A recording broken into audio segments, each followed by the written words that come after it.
ಆಗ್ಲಿಗೂ ಈಗ್ಲಿಗೂ ಏನು ಬಹಳ ವ್ಯತ್ಯಾಸ ಇಲ್ಲ. ಆಗ ಬರೋ ಕತೆ ಥರನೇ ಈಗಲೂ ಇದೆ. ಒಂದು ಹೀರೋ, ಎರಡು ವಿಲನ್, ಎರಡು ವಿಲನ್, ಎರಡು ಹೀರೋ, ಈ ಥರನೇ ಇವಾಗಲೂ ನಡೀತಾ ಇರೋದು. ಅದೇ ಆ ಮೂಮೆಂಟಲ್ಲಿ ನಿಮಗೆ ಏನಾಗಿತ್ತು ಅಂದರೆ ಸೋಷಿಯಲ್ ಮೀಡಿಯಾ ಬೂಮಿಂಗಲ್ಲಿ ಇರಲಿಲ್ಲ. ಬರೀ ಫೇಸ್ಬುಕ್, ಅದು ಎಲ್ಲರ ಹತ್ರನೂ ಫೇಸ್ಬುಕ್ ಇರಲಿಲ್ಲ.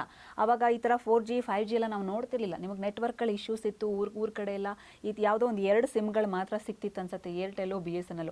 ಅದು ಕೂಡ ನಿಮಗೆ ಲಿಮಿಟೆಡ್ ಕರೆನ್ಸಿ ಇತ್ತು. ಈ ಥರ ವೈಫೈ ಇದ್ರೂ ಎಲ್ಲೋ ಅಪರೂಪಕ್ಕೆ ಇರ್ತಿತ್ತು. ಬಟ್ ಇವಾಗ ಹಂಗಲ್ಲ. ನಿಮಗೆ ಪ್ರತಿಯೊಂದು ಹಳ್ಳಿಲೂ ನೆಟ್ವರ್ಕ್ ನಿಮ್ಗೆ ತುಂಬ ಚೆನ್ನಾಗಿ ಸಿಗುತ್ತೆ. ಪ್ರತಿಯೊಬ್ಬರ ಹತ್ರನೂ ಇವಾಗ ನಿಮ್ಗೆ ಇನ್ಸ್ಟಾಗ್ರಾಮ್ ಇದೆ. ಆ ಪೀರಿಯಡಲ್ಲಿ ಕನೆಕ್ಟ್ ಆಗೋದೇ ತುಂಬ ಕಷ್ಟ ಇತ್ತು. ಹಾಗಾಗಿ ಜನಕ್ಕೆ ಬಹುಶಃ ಗೊತ್ತಾಗ್ತಿರ್ಲಿಲ್ಲ ಅನ್ಸುತ್ತೆ.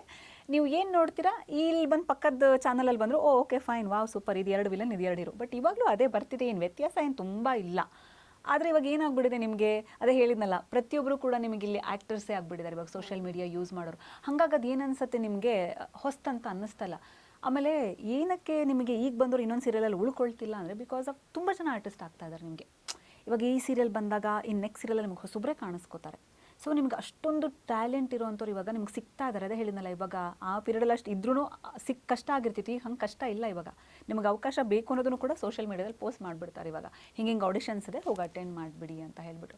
ಸೊ ಹಾಗಾಗಿ ಇವಾಗ ಅವಕಾಶಗಳು ತುಂಬ ಇರೋದ್ರಿಂದ, ತುಂಬ ಜನ ಆಗಿರೋದ್ರಿಂದ ಬಹುಶಃ ಅವರಿಗೆ ಜಾಸ್ತಿ ಸೀರಿಯಲ್ಗಳನ್ನು ಮಾಡೋಕೆ ಆಗ್ತಿಲ್ಲ ಅಂತ ನನಗೆ ಅನಿಸುತ್ತೆ.